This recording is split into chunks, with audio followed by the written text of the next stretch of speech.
Pakistan is one of those countries where slavery is a huge issue. Even today, we have close to 20,000 brick kilns in the country, and those brick kilns are, money minting machines for people who are using different families as slave laborers for generations.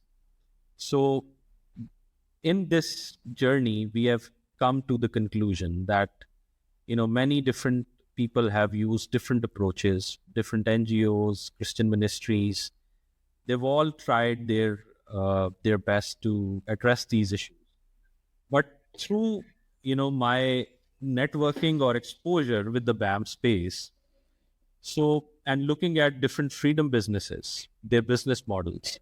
So one thing that now I am very strongly convinced is that the only thing that can make a transformation or a turnaround happen for these slave bonded laborers is unless and until there is a business transformation happening or the business model transformation happening in this industry.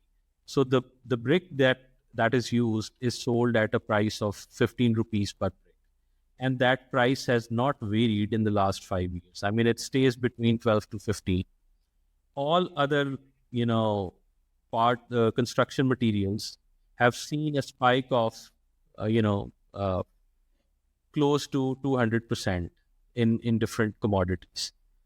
So we are figuring out through this, we are engaged currently in a market study through which we want to figure out how we can optimize a product that can compete with this fired brick. So we have been exposed to a technology of making non-fired bricks that we are going to be testing. But the key to that is cost competitiveness. So if we put our heads together and we end up finding a way to optimize the price or the cost of that brick, and we can beat the fired brick right at its roots of the pricing model, that will be a game changer for this industry. But that can only happen if this is taken up as a business venture. We cannot, just make it another project of compassion only. So my learning so far, or getting engaged with, the BAM summits, different people from within the BAM space around the world, talking to them.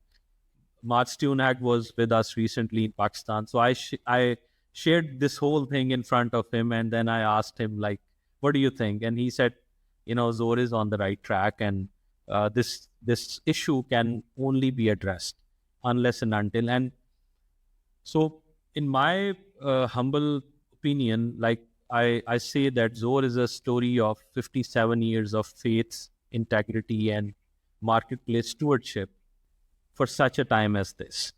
Yeah. So what I feel very strongly in my heart, that this particular issue that we have now taken up, this issue of addressing the slave labor issue within the brick industry, probably the Lord has kept Zohr for such a time as this. Yeah. We are very eagerly involved in this market study. We are, trying to set up a network of players who want to address this issue. And maybe next time when we speak, I may have some initial, findings or initial things to share about this market study with you. I'm pretty confident that you will. The next time we talk, you will have things to share that God has done.